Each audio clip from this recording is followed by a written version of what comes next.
Então, na onda anterior é a onda que vieram com os valores socialistas, entendeu?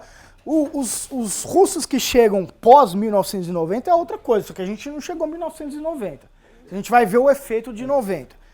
Eu caracterizei aqui como 48 a 77 como fundamentalmente domínio da esquerda israelense. 77 a 2003 passa a ser o período de domínio de Likud. Então você vê que o azul aqui, está constantemente forte, né? Na verdade a gente passa a ter um sistema mais bipolar, né? Onde há um partido de centro-esquerda forte com um partido de centro-direita forte, mas onde mais frequentemente, o partido de centro-direita ganha no braço eleitoral. Principalmente considerando um outro fator que a gente ainda não levantou, que é o peso dos chamados partidos religiosos. Eu aí vou mostrar aqui na última distribuição do Knesset desses partidos, para a gente falar um pouco desses partidos propriamente dito, ok? Os partidos vão mudando de nome, entendeu? Likud é o que manteve, mas os partidos de esquerda, porque não consegue acertar, então há um Kramapam, e depois então agora a gente é Marach, e depois agora a gente é Avodá, entendeu? São tentativas de capturar o interesse de um espectro eleitoral, ok? Que só aí com uma eleição onde o Rabin foi aí primeiro-ministro, se tornando um período curto, até houve governos de chamado coabitação, uma parte o Pérez, outra parte o Shamir, etc. Mas a dominância é muito forte, na verdade, nesse período. Ele é mais caracterizado por uma dominância do Likud no sistema político entre 77 e 2003, apesar do período onde o Rabin foi primeiro-ministro. Entre 2006, vamos dizer 2015, ou olhando para 2017, a gente se move no sistema político mais à direita ainda. Então o sistema, em vez de ele ser bipolar, ele se torna um sistema de centro-direita, onde a esquerda, que imagina que antes ela era dominante, ela passa a ser microscópica. E principalmente com o surgimento, aqui você olha em 96, começa a aparecer os chamados partidos de centro em Israel, né? Uma figura que não existia anteriormente. Algo que tenta capturar principalmente temas, a partir de 96, que não são apenas o tema, porque o tema era quase monotemático sempre a discussão. A discussão é processo de paz, qual é o teu lado, entendeu? Então, a partir de 96, começa a representar um outro tipo de discussão. Agora eu não quero, tudo bem, mas eu quero saber sobre o meu direito no sistema de previdência. Eu quero saber, na verdade, o meu direito de conseguir minha casa. Passam a ser demandas mais do dia a dia da vida do israelense. Então, o centro israelense captura essa questão que é fora do sistema internacional, do ponto de vista de discussão de paz, etc. E começa a capturar demandas do dia a dia do israelense. Então a gente teve a terceira via, o Israel Baliá, e aí o Israel Baliá já representa aí os russos, ok? Então aí eles começam a constituir um partido que ele fala, é um partido israelense, mas na verdade você olha a lista, quase só tinha russo, entendeu? Faz propaganda só em russo, então... Como a migração é muito grande, a gente está falando de um país que hoje tem 7 milhões, 1 milhão é russo pós-1990, então você passa a ter uma lógica que é a lógica só do russo, entendeu? Coisas que estão escritas só em russo, canal em russo, canal com horário em russo, o russo passa a ser... Eu me lembro quando, para ganhar uma grana, uma vez, eu cuidei do equivalente ao Enem lá, entendeu? Aí me mandaram para uma sala, e aí só tinha russo na sala. E a prova que eles estavam fazendo, que eu pensei que eles iam fazer em hebraico, eles estavam fazendo em russo, entendeu? Então eu não conseguia nem controlar se eles estavam colando ou não, entendeu? Então na hora que ele falou assim, dane-se, entendeu? Eu não sei o que está acontecendo, eu não sei se quando um está falando para o outro, se ele está falando alguma coisa legítima ou não está. Fiquei cego em tiroteio, mas eu não tinha a menor ideia, que o cara estava fazendo o exame de Enem e ele podia fazer em russo, entendeu? Ele é dado exatamente para a grande população que veio num determinado momento de Israel. Okay? Quais os fatores que separam, pelo que eu estou entendendo, o que é direita e esquerda foi mudando ao longo da história. Foi. Quer dizer, lá você está falando que mais recentemente era a questão sobre território, sobre paz. Sim. Isso é que diferencia ser de direita ou ser de esquerda? Isso era 90, até meados da década de 90. Agora, lá em cima, em 48, Eu 50, um era fator outro. adicional, entendeu? Que é muito... Aqui no Brasil pode estar começando, entendeu? Mas lá, na época que eu vivia em Israel, as suas amizades são construídas em função da sua escolha política.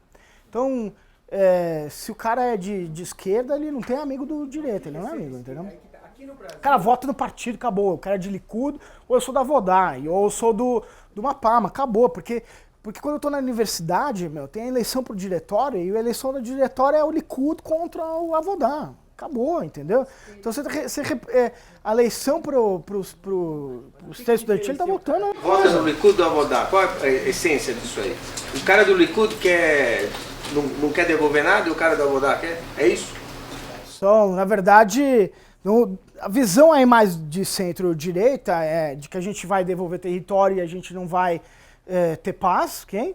E a visão mais de esquerda é que a gente precisa negociar e negociar território para a gente ter paz, para simplificar o máximo possível. Economicamente não tem muita discussão. Isso é muito interessante.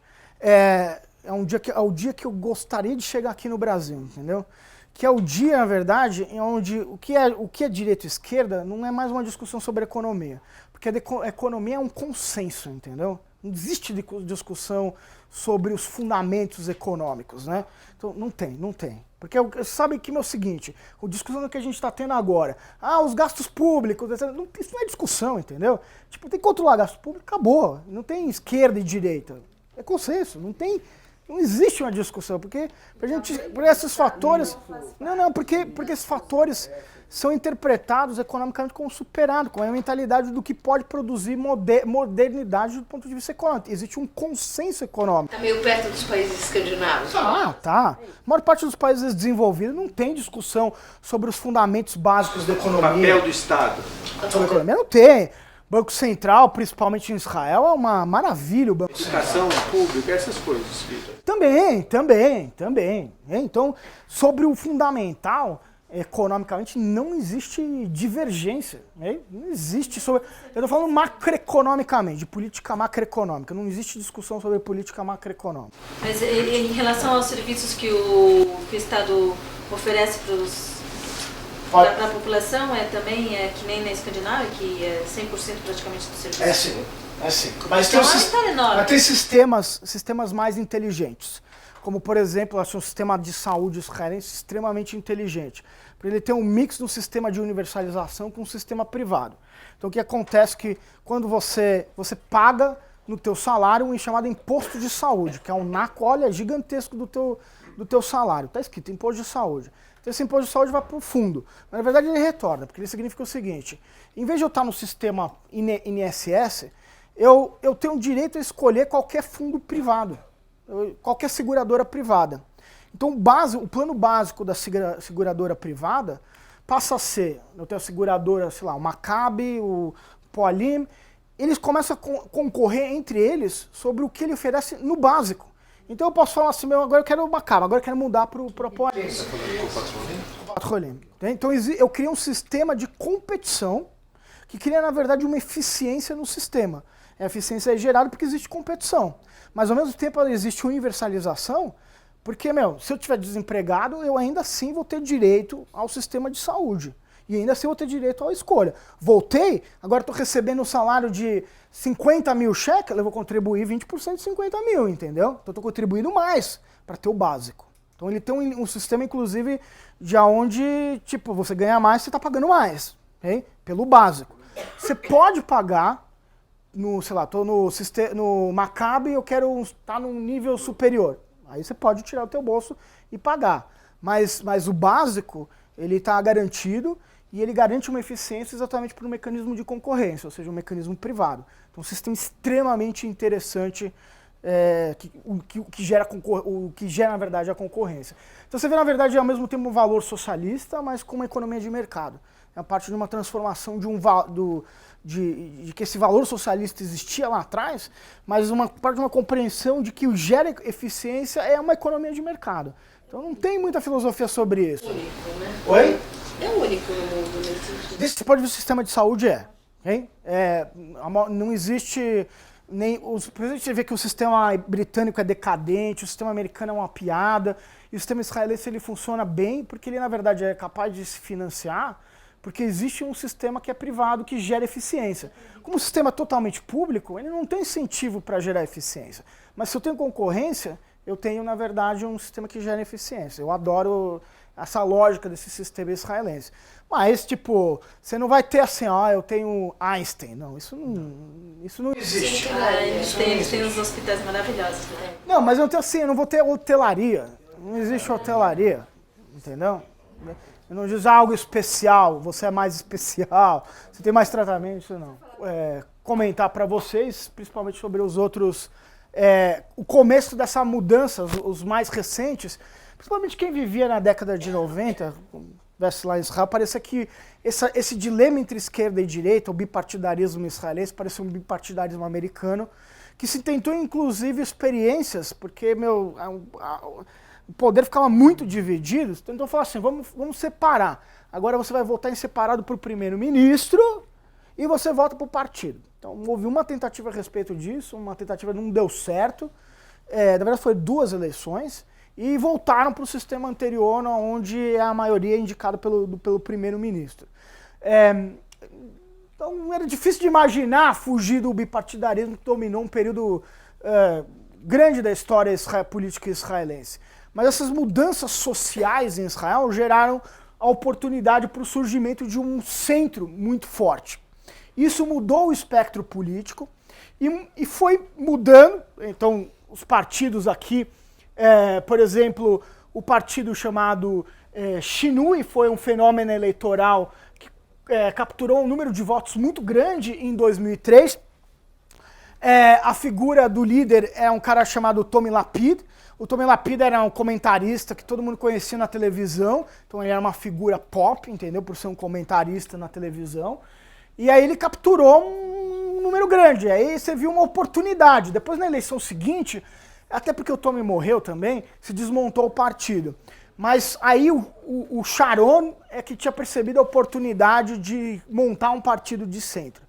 Então ele deu origem ao partido chamado Kadima, onde ele puxou gente que vinha da esquerda, como o próprio Shimon Peres, e junto a ele, ou o próprio Ehud Olmert que veio do Likud. O Sharon não teve oportunidade, na verdade, de propriamente liderar o Kadima, porque ele entrou em coma, né? Por isso que o Olmert assumiu a liderança. E o Kadima teve, inclusive, a possibilidade de um período curto de estar no poder, literalmente, né? No momento, inclusive, olha só em 2006 o tamanho do Likud. Em 2006 a gente chegou a achar que o Likud morreu, entendeu? Mas, fruto de caso de corrupção, etc., o Kadima não conseguiu continuar se articulando, o Likud ele teve o seu revival, né? Ao mesmo tempo que os processos políticos de paz não andavam mais para frente, ninguém mais acreditava em nada, entendeu? Aliás, eu pulei uma mudança comportamental israelense importante, no momento em que o Rabin é assassinado. Entendeu? O assassinato do Rabin ele muda completamente o comportamento do israelense, em qualquer espectro político. Né? Então, o Sharon, na verdade, ele cria isso fisicamente, ao criar a ideia do muro. Porque o muro possibilita despencar um número de fato, nem podia imaginar que isso aconteceu, mas eu mesmo literalmente sobrevivi a um ataque terrorista em 94. Foi um episódio bem bizarro, né? Em Jerusalém, a linha 26. Eu não sou uma pessoa religiosa, já falei para vocês que eu sou ateu, mas aquele é um episódio ímpar na minha vida, né? O que aconteceu naquele dia foi, eu sou uma pessoa pontual, eu sou uma pessoa que sempre tem que fazer as coisas na hora, certinho. Eu morava com outro brasileiro e a gente sempre pegava o ônibus no mesmo horário. Meu amigo brasileiro ele tinha aquele comportamento mais relapso brasileiro com horário, então eu puxava ele. Então naquele dia a gente acordou de manhã. A gente começou a tomar café da manhã e aí eu falei pra ele, espera mais um pouco. Eu falei, espera mais um pouco. Ele falou, por quê? Espera mais um pouco por quê? Eu falei, não, espera. E aí o cara que morava comigo no apartamento, o americano, ele foi. Aí ele falou, mas você sempre quer sair no horário? Por que você quer sair hoje? Eu falei, a gente vai esperar. E aí eu esperei 30 segundos, 1 minuto, ele falou, agora a gente vai. E fomos. Então eu tinha, como era de manhã, então você tem rush de ônibus, então você tem um atrás do outro. Um amigo que foi no ônibus da frente, do 26, é o ônibus que explodiu, né? E eu estava no ônibus de trás, então eu já vi toda a explosão atrás. Então, eu tenho certeza que eu teria morrido se eu tivesse no ônibus que entrou, porque eu sou da turma do fundão, então eu sento só no fundo, e o fundo é o que não sobrou nada do ônibus, né? Esse cara, na verdade, quando ele estava mais pra frente, a gente encontrou ele no hospital em seguida. É muito comum desses atentados, eles colocam pregos, né? Para você maximizar o tamanho do estrago, né? Então, muitos dos ferimentos são relacionados não à explosão, mas aos pregos. Então, um deles entrou num ouvido e ele teve surdez num dos... Mas ele sobreviveu, mas ele ficou surdo num dos ouvidos. Ele estava mais longe de onde o terrorista que ele entrou por trás e ficou atrás. Ele explodiu, não sobrou nada de trás. Morreram várias pessoas, eu mesmo vi pedaço de corpo, ok? Pra lá e pra cá. E não tem como dizer que isso não tem impacto na vida, na cabeça de alguém que passou por um trauma desse. Mas é lógico que eu também reconheço que, eu sempre digo assim, não existe um israelense que não conhece alguém que sofreu um trauma, mas também não existe um palestino que não conhece alguém que sofreu um trauma, entendeu? Então a relação de traumas é coletiva, entendeu? Não tem alguém que não tenha passado por uma situação que seja traumática. Isso tem um impacto para quem gosta do outro nível, que não é um nível jurídico, o nível cognitivo, tem um impacto cognitivo muito grande, né? O Sharon, ele cria essa possibilidade através do muro, onde esse tipo de atentado desapareceu literalmente, né? Ele criou uma dificuldade enorme, um sistema eficiente, na verdade, de segurança, de prevenção, e esse tipo de atentado desapareceu literalmente. Por isso que vocês tiveram mais recentemente os episódios de faca, porque aí não tem como, na verdade, eu prevenir, não é a bomba, né, é a faca.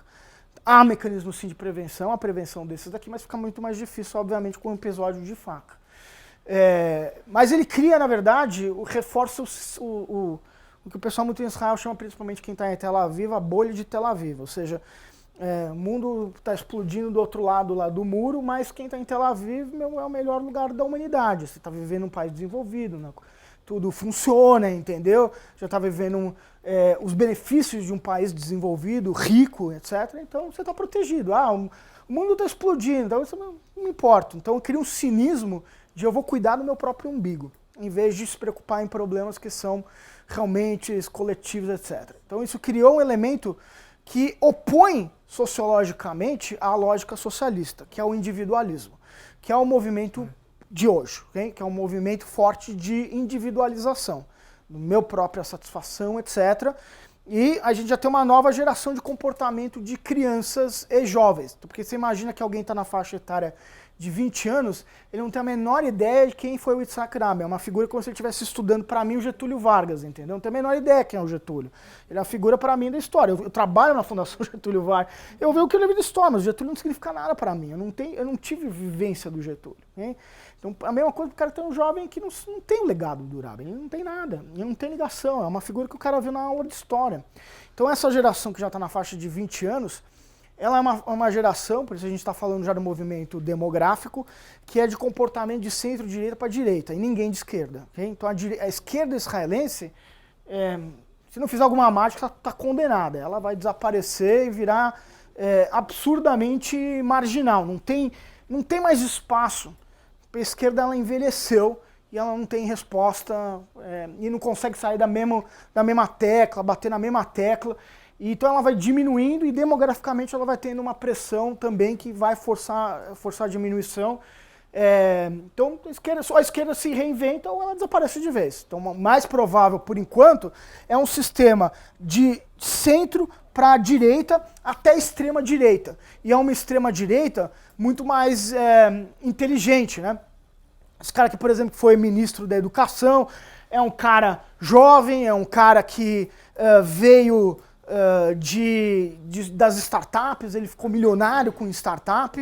Então ele cria esse partido chamado Abait Yehudi, a Casa Judaica, com valores fortemente nacionalistas, de direitas, associados aos colonos, mas ele não tem um discurso batido, né? Ele tem um discurso muito mais moderno, fruto do enriquecimento dele, ele vendeu startup, fez o exit, então ele é um self-made man, entendeu? Então ele não deve nada para ninguém. Então ele pode falar sobre educação, ele pode falar sobre política, ele não é uma direita envelhecida, muito pelo contrário. Você falou uma coisa muito importante, né? Geração jovem que tem outra cabeça. Sim.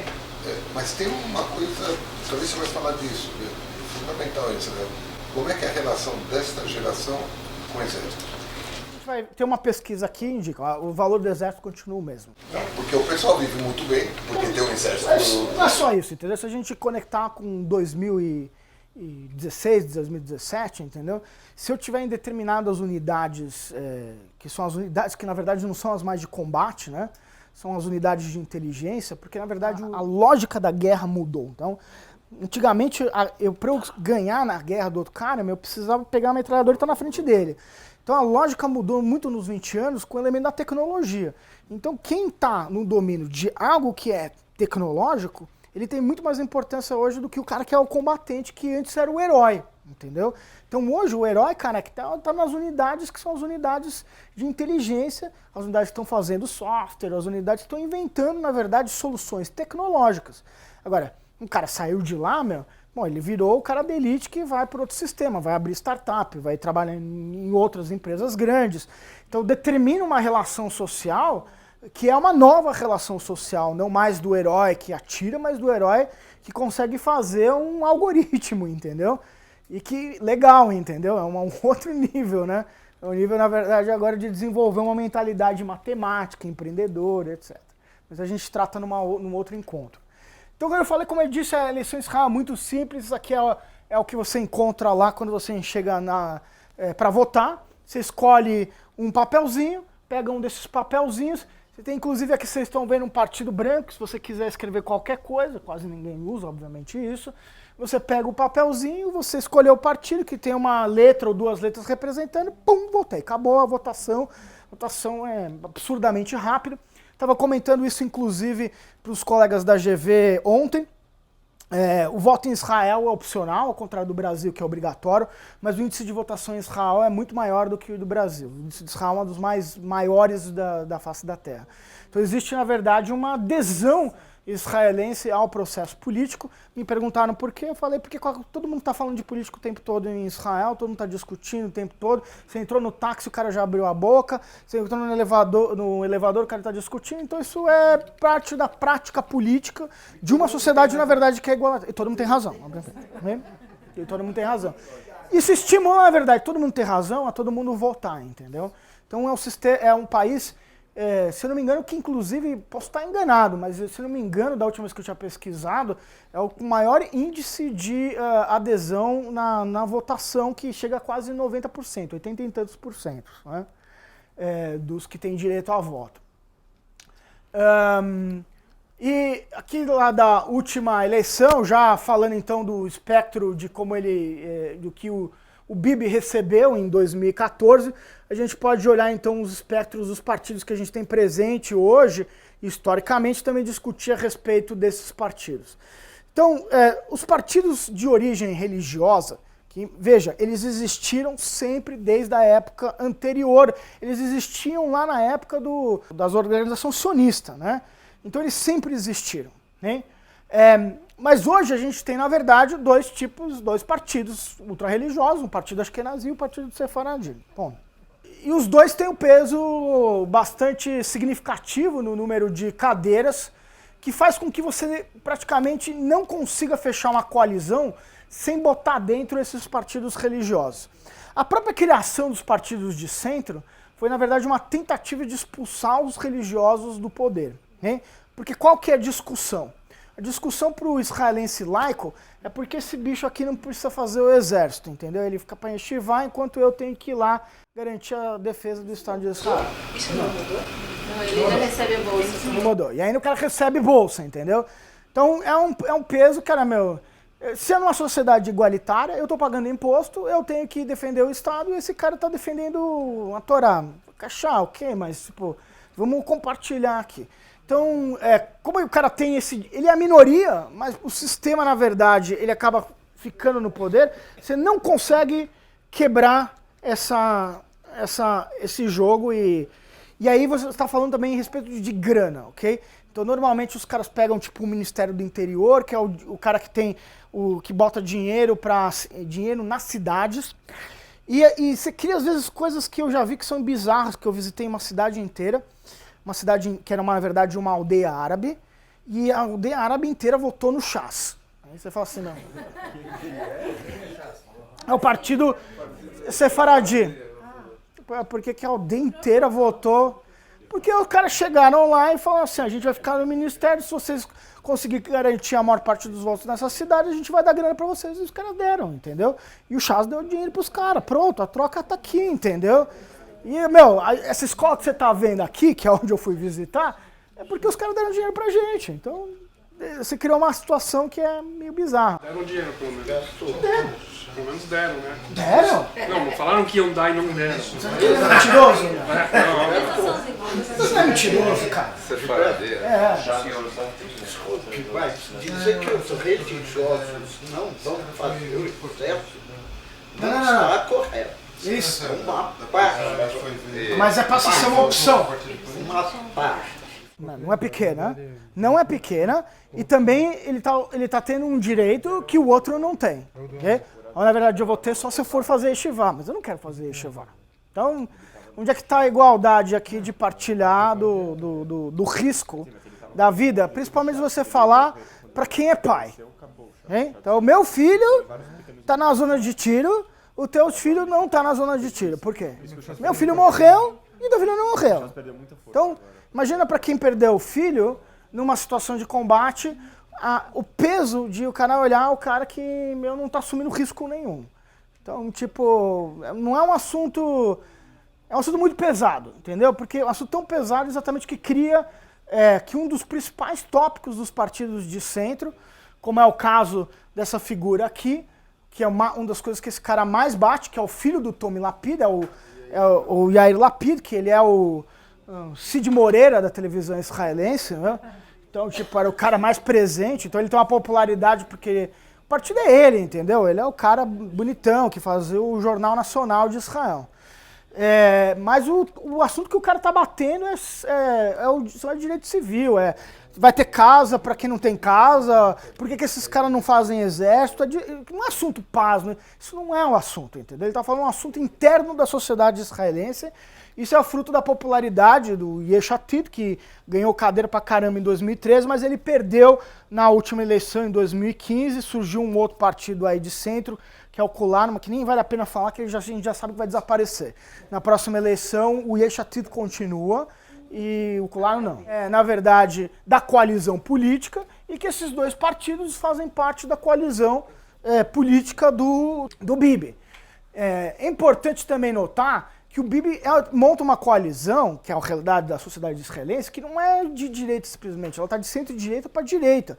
Fortemente, exatamente, também por causa, esses partidos, mas eu tenho a Beit Yehudi, eu tenho o Chas, né? Então depois entrou o Israel Beiteno, tá aqui, mas depois ele foi para lá também. Então a gente tem um partido, ele tem uma coalizão que o peso da direita, de uma direita anti-discussão, qualquer coisa de tratado, etc., é muito grande. Então ele não vai entrar em algo que vai enforcar ele politicamente. O cara é um cara esperto, entendeu? E ele sabe qual que é o humor da sociedade israelense, pode reproduzir ele não é tão velho que ele não possa ser primeiro-ministro por mais uns 20 anos aí na frente, ok? Então tirar ele só com o crescimento do centro israelense. Mas com uma mudança de mudor fortemente para centro-direita, é difícil de ver muitas mudanças no futuro próximo desse tipo de jogo. Hein? Os partidos árabes, na verdade, o que foi feito na última eleição é aumentar a percentagem mínima que um partido tem que ter para que o partido seja representado no Knesset. Hein?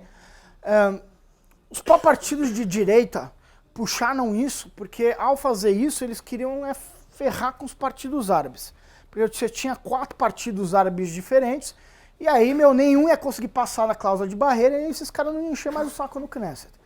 Mas eles sacaram isso e criaram a chamada Lista Árabe Unida, né? Então é uma composição de vários partidos. Um partido, por exemplo, que é o Hadash, é o Partido Comunista Israelense, onde sempre existiu judeu e árabe, mas que a gente vê como um partido árabe, fundamentalmente, apesar de existir judeu e árabe. Por quê? Porque ele não é um partido sionista. Ele, mesmo na época em que existia comunismo em Israel, ele é um partido anti-sionista. Hein? Então, ao passar do tempo, onde já não existia mais partido comunista de verdade, né, passou a ser o partido dos árabes. Apesar de ter aqui um judeu, onde é que está o judeu? Está aqui, o Dov Renem, tá, ironicamente na lista árabe ele faz parte, porque ele está no Hadash. Okay? Então, é o representante do Hadash, eles sempre colocaram judeu e árabe na lista. Okay? E aí, quando eles juntaram a lista, o partido morria, o cara fazia a lista.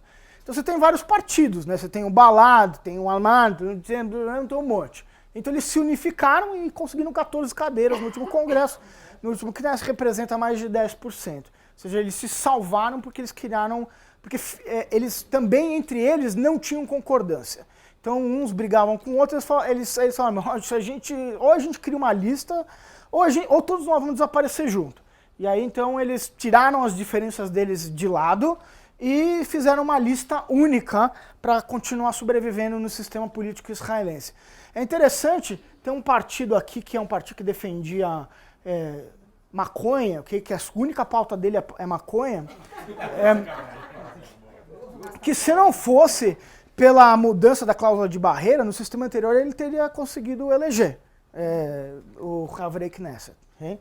Como houve a mudança da cláusula de barreira, eles não conseguiram passar. O que nós estamos falando não é sionista, significa ele não faz questão que Israel... Não faz questão. Na verdade, é mais do que isso.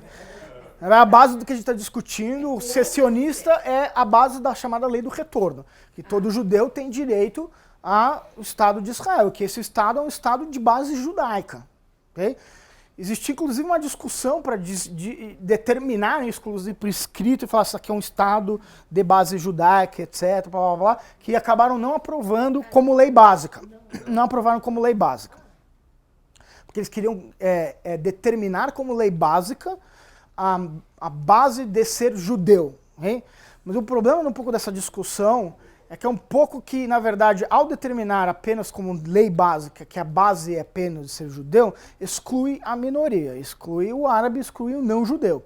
Então, ok, nós somos um Estado judaico, mas outra coisa é se dizer que o Estado é o Estado de base judaica. Que, então parece que é uma semântica, mas aí não é. Porque nesse momento eu falo, somos um Estado, na verdade, que é o direito judeu ter retorno a esse Estado, mas que reconhece o direito das minorias como um direito pleno de relação de um para um. Quando eu falar que eu fosse Estado de base judaica, eu estou inclusive dizendo aqui, olha, aqui o Tanakh, a Bíblia é o que manda, como se fosse acima, hein? E que, quem não fizer parte disso, você tá fora do jogo. Então uma discussão um pouquinho que teve muita polêmica e não aprovaram no final. Por que Israel não faz, por exemplo, como fazem hoje os italianos, que filho de italiano, neto de italiano pode pegar o passaporte, conseguir o passaporte, a nacionalidade italiana, mesmo morando em qualquer outro país do mundo? Se todos os judeus do mundo... Você tem direito a ir lá, sem ir para lá. Se todos os judeus do mundo tivessem o passaporte, Israel ia ter 13 milhões de... Na verdade, isso é uma discussão que já houve. Na verdade, o sionismo só se estabelece no momento em que você se relaciona com a terra. Por isso que a gente falou desde o começo, ok? Da terra. Agora, eu sou israelense, meus filhos não moraram lá, e eles têm direito, porque aí passa a ser consanguíneo, ok? Então, basta apenas eu, a minha esposa não precisa ser, eu posso atribuir a ela. Mas se você não tiver essa primeira relação, a relação já consanguínea estabelecida, você precisa realizar. E o processo de realizar só se realiza no momento chamado Daliá, que você vai e mora lá. Apesar de eu estar aqui, eu não posso votar na eleição em Israel. Okay? Aonde um brasileiro que está em Israel, ele pode votar para presidente, ele não pode votar para prefeito, mas ele pode votar para presidente. Okay? Então já se discutiu em Israel se estabelecer um elemento de se constituir uma votação, na verdade, a diáspora, estabelecimento da diáspora. Mas a lógica de não se estabelecer isso dentro do espectro sionista, tanto de esquerda quanto de direita, é porque isso tira o caráter da relação com a terra. E a relação à terra, eu mostrei para vocês propositadamente, desde o começo, quão é importante. Eu sempre, inclusive, lá na GV a gente tem um grupo forte, na verdade, de sustentabilidade, né? E que em Israel não existe discussão de sustentabilidade. Por que não existe discussão de sustentabilidade? Porque Israel sempre foi. Porque a relação com a terra é uma relação, intrínseca. Toda criança aprende desde o começo. Então não tem vou fazer um movimento sustentável. Não, isso é parte do DNA, entendeu? Tipo, a minha filha, é o nível que essa da mentalidade israelense, minha filha pegou uma flor, arrancou, eu dei subi em cima dela, não tira a flor nunca mais, entendeu? Porque é impensável em Israel você arrancar uma flor que já não tiver caída. Então esse é o nível, entendeu?